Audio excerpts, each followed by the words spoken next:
Bon, vous êtes parti. C'est interdit de faire des gestes comme ça? Un geste comme ça n'y est pratiquement pas, envoie la main. Vous êtes tellement de près, puisque Ah c'est oui? le but, hein. Vous êtes très près, hein. Vous êtes comme ça. Et encore, je voulais que ça soit comme ça. On va faire plusieurs essais si vous voulez. Commençons là. Pour le Ça commence.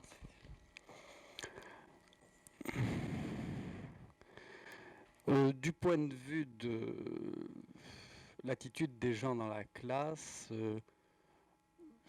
je crois que la seule chose que je supporte assez mal, encore qu'il faut...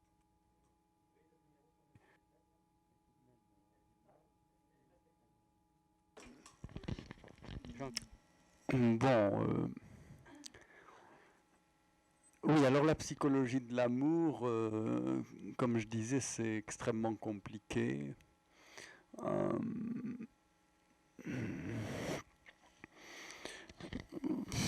Il y a des livres qui ont traité ça sur le plan culturel,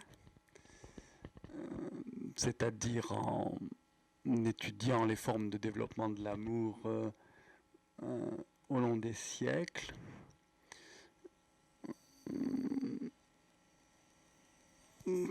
J'ai l'impression malgré ça qu'aujourd'hui encore, on a là un problème qui est presque neuf, enfin, ou au mieux qu'on en a vu les linéaments. Et, et le signe, je crois, c'est que c'est ceux qui ont pris le problème au niveau d'un, en le considérant comme un phénomène de civilisation, qui ont encore vu le plus, parce que ce qu'on a obtenu par d'autres méthodes, comme par exemple la psychanalyse, c'est pas mal, mais ça reste très très fragmentaire.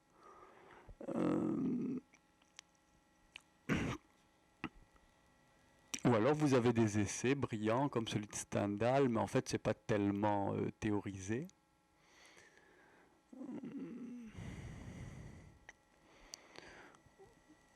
Alors je crois que, encore une fois, ce sont ceux qui ont fait des études historiques, enfin dans le genre de Rougemont, ou dans le genre de Nelly, qui nous ont apporté le plus.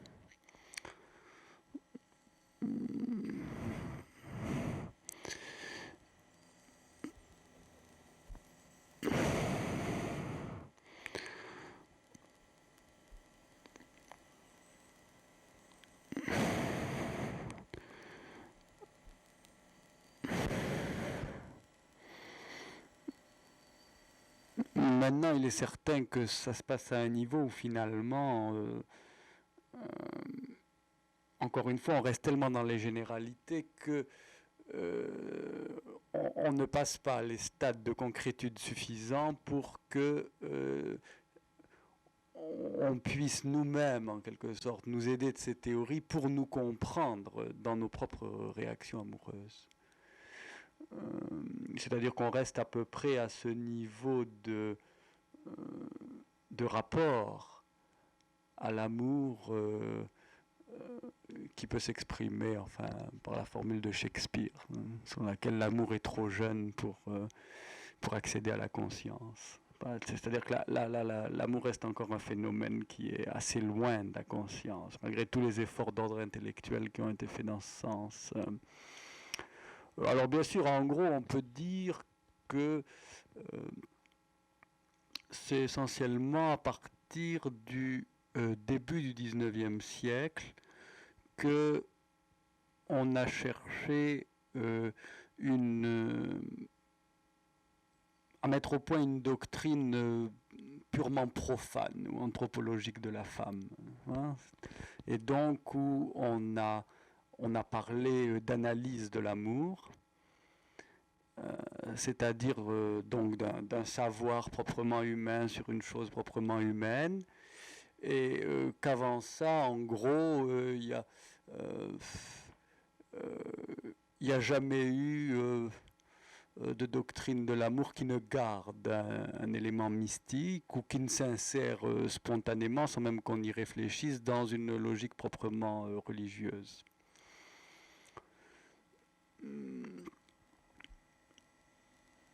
D'ailleurs, les gens en ont eu à peu près conscience.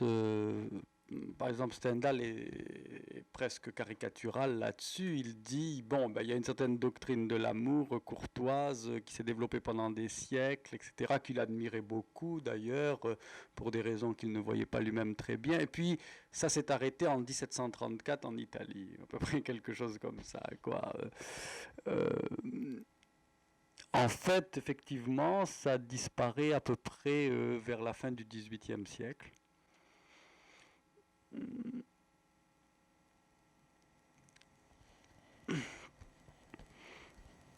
Alors, ça veut dire que tout ce qui s'est fait avant, aujourd'hui, peut être assez facilement pensé, justement parce qu'en fait, c'est dépassé, et qu'ils avaient des schémas, des manières de se rendre compte des faits qu'ils vivaient dans l'ordre de l'affectivité amoureuse, qui nous sont aujourd'hui perceptibles, je crois, pas en ce sens qu'on les aurait dépassés, mais en ce sens que maintenant on vit les choses à un autre niveau, que notre affectivité s'est en quelque sorte déplacée et que on aperçoit très objectivement, en tous les cas assez facilement, ce qu'ils ont vécu à un autre niveau.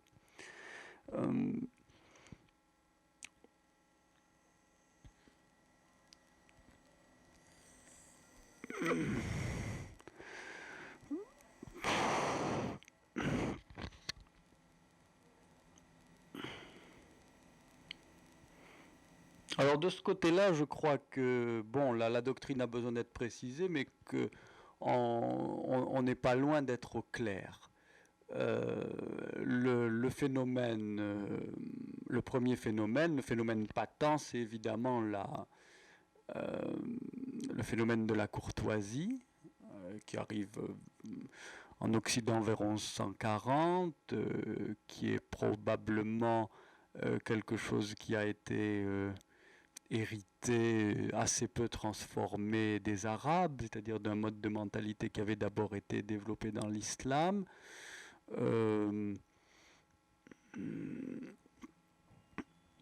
Et on a toute une poésie, la poésie provençale, qui, à travers sa rhétorique, exprime ces phénomènes, si bien que on a en quelque sorte un gros matériel pour interpréter ça. En gros, il y a 2 ou 3 niveaux d'interprétation.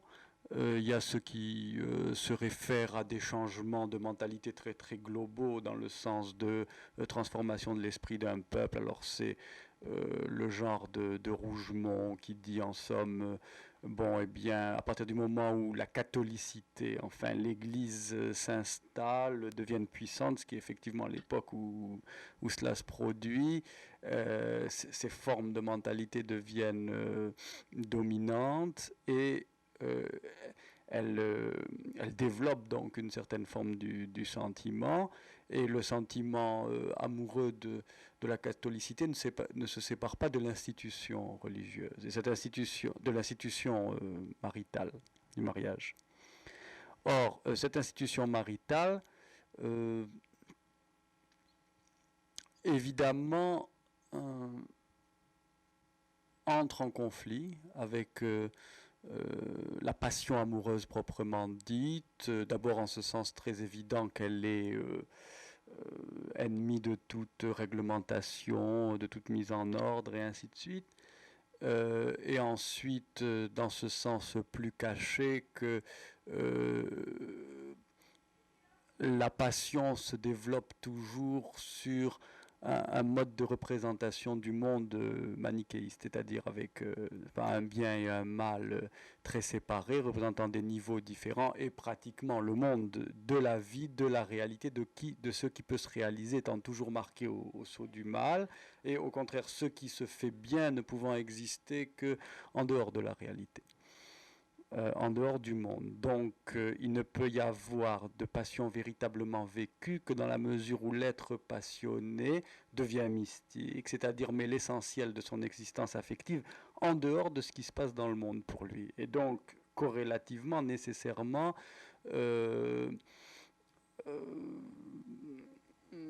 nie la vie. hein. Et alors, selon lui, le christianisme, qui avait à s'instituer, à s'installer, à s'instaurer, devait rejeter ces tendances excessives qui se manifestent aussi en dehors du plan de l'affectivité sur un plan plus général par le phénomène cathare, etc.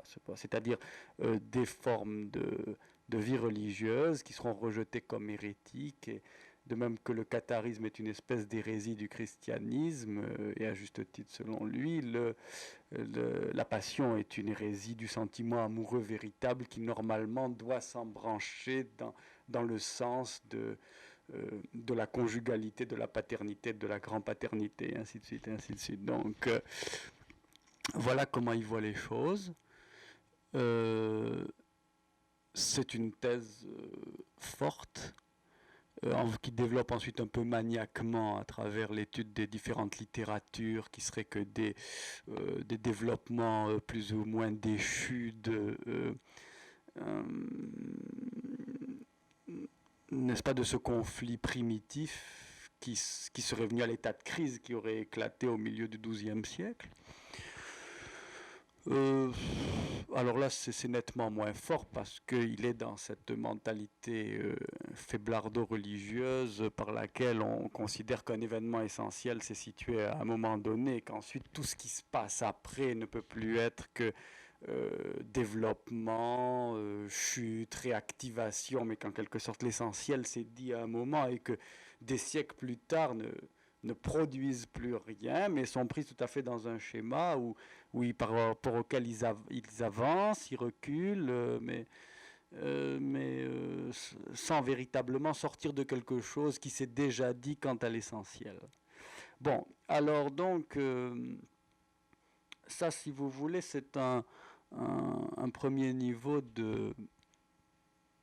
d'explication du phénomène. Les autres niveaux d'explication font assez bien voir en quoi celui-là est abstrait, c'est-à-dire que les historiens qui, eux, se sont intéressés à la circulation de la propriété à cette même époque, se sont fort bien aperçus de phénomènes très précis qui ne sont pas pris en compte dans une théorie comme celle-là, ou dont une théorie comme celle-là ne rend pas compte, comme le fait par exemple que il y a un rapport des troubadours d'une part à l'homosexualité qui est dominant, et d'autre part un rapport aussi de ces troubadours à une certaine situation familiale. En général, ce sont des cadets dans la famille. Enfin, bon. Et cadet signifie qu'ils n'héritent pas. Et ce sont donc des gens qui ne se réalisent pas socialement à travers le mariage, puisque c'est l'aîné, n'est-ce pas, pour qui le mariage a un plein sens matériel. Et ils rattachent ça à des phénomènes bien connus, mais enfin jusque-là ininterprétés, comme le fait que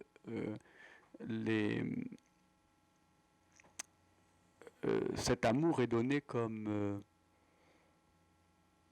adultère, nécessairement adultère. Ça a même été décrété puisque lorsque le phénomène s'est développé, il y a eu des cours, n'est-ce pas, au sens judiciaire du terme, des cours de femmes qui se sont réunies et qui passaient des lois comme ça. Et une des lois, c'était que l'amour devait nécessairement être adultère.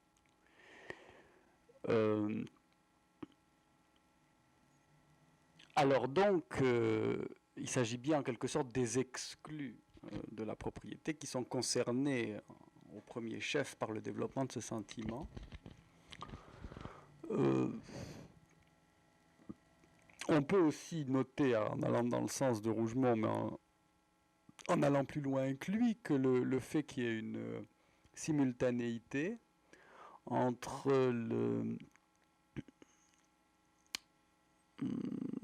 la formation de ce mode d'affectivité aristocratique, courtois, et d'autre part le développement du culte de la Vierge Marie, nous amène à considérer qu'il y a donc quelque chose qui a existé au niveau de la civilisation, qui a engendré deux phénomènes analogues, comme celui de la Vierge Marie et de la Dame, c'est-à-dire de la femme qu'on aime, mais qui est sacrée, sacralisée dans cet amour, et donc à la limite qu'on ne doit pas toucher, ou qu'on ne peut toucher qu'avec un sentiment de profanation. Vous voyez ce qui fait l'analogie très nettement avec la Vierge Marie.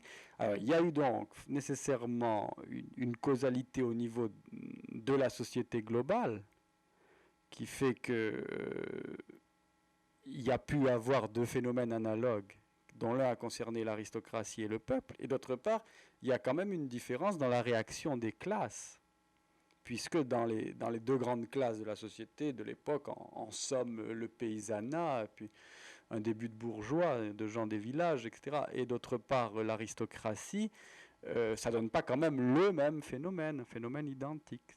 C'est-à-dire qu'ils réagissent avec leur spécificité propre. Mais il n'y a pas de doute aussi que le phénomène dépasse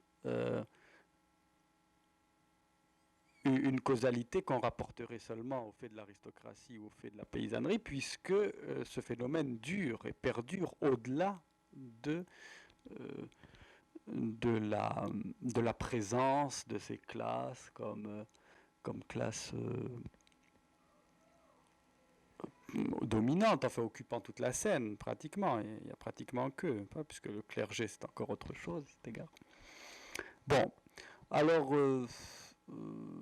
il y a ça, et puis alors il y a aussi des interprétations évidemment proprement analytiques, sur qui alors ces interprétations s'en tiennent à la relation intelligible entre l'homosexualité, qui est le fait de presque tous les poètes de l'époque, et le caractère sacré de la femme. Alors en rapportant ça donc au rapport qui est traditionnellement fait maintenant entre l'homosexualité et un attachement à la mère qui est pathologique, donc à la mère interdite et dont pourtant on ne peut pas se détacher. Alors vous voyez, il y a donc effectivement différents plans qui sont assez parlants en ce qui concerne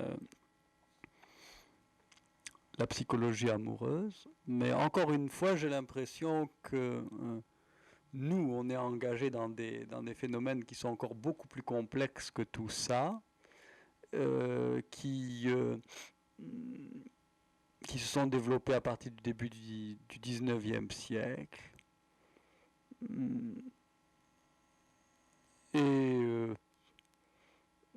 Et que quoi que tout ça, en somme, encore nous parle de nous-mêmes, puisque nous sommes en gros, nous sommes engagés dans le même mode de vie familial que les gens du XIIe siècle. En ce qui concerne les structures biologiques de base, ils n'étaient pas loin du couple et on n'en est pas sorti, et donc de la formation de la famille sur la base du couple, et non plus de l'insertion du couple dans la base d'une très longue famille, et puis qui fait que dans les sociétés archaïques, en général, l'enfant qui naît ne se rapporte pas immédiatement seulement à son père et à sa mère, mais se rapporte à toutes sortes de gens d'entrée de jeu, ce qui n'est plus le cas aujourd'hui. Bon, donc il n'y a pas de grande variation à ces niveaux-là, et comme il n'y a pas de grande variation à ces niveaux-là, il y a toute une série de phénomènes qui ont joué à cette époque, qui ont développé leur propre logique et qui continuent à nous parler à nous.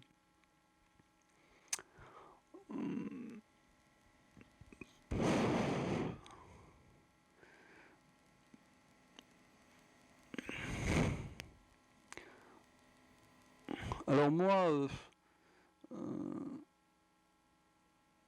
je crois à la fois qu'on doit continuer à éclairer, disons, le phénomène tel qu'il s'est produit entre le XIIe et le XIXe siècle, et en même temps,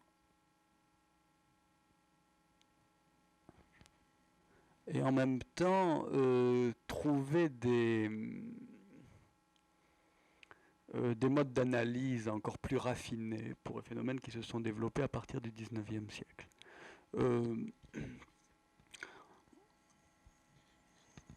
Alors, en ce qui concerne la première phase du problème, c'est-à-dire continuer à éclairer ce qui est en quelque sorte le background de toute notre vie amoureuse et affective, je crois qu'on peut faire fond sur le fait que l'amour tel qu'on l'entend, l'amour-passion, hein, a cette périodicité étrange, savoir qu'il s'est vraiment développé entre le XIIe et le XIXe siècle dans une société essentiellement chrétienne, ou en tous les cas dans des sociétés qui sont rattachées à des religions du tronc sémitique, n'est-ce pas vous voyez, islam, chrétien, juif. Alors, c'est une des choses qui me fait penser d'ailleurs que euh, Rougemont considère trop l'aspect religieux. Le phénomène n'est pas assez, trop parce qu'il le rapporte spécifiquement aux sociétés chrétiennes, alors que précisément c'est vrai aussi de la société islamique, qui a un mode de rapport à la divinité qui est globalement comparable à celui du christianisme, c'est issu du judaïsme, etc. Mais en même temps, il y a des différences propres à l'islam, et qui ne joue pas dans le phénomène de l'amour, puisque c'est apparemment l'islam qui a inventé ce phénomène. En tous les cas, ce phénomène joue aussi dans l'islam, donc on est assuré que ce n'est pas par les différences entre le catholicisme et l'islam que se caractérisent les faits qui relèvent de l'affectivité amoureuse que nous vivons.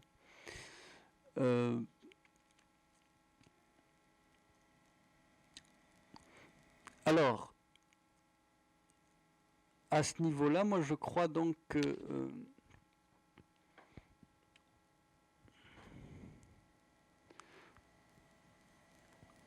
il faut comprendre tout ce que nous avons appelé passion amoureuse en relation effectivement avec le mode d'affectivité que développent les religions sémitiques, que la complexification du problème à partir du XIXe siècle vient justement de ce que la société industrielle, là comme dans beaucoup d'autres domaines, par le fait qu'elle représente en quelque sorte la véritable finalité de la société bourgeoise, c'est-à-dire le monde bourgeois arrivant à sa vérité dans la société industrielle, n'étant plus seulement un monde de commerçants, etc., mais devenant aussi le monde de la technique. Alors là, a fini par balayer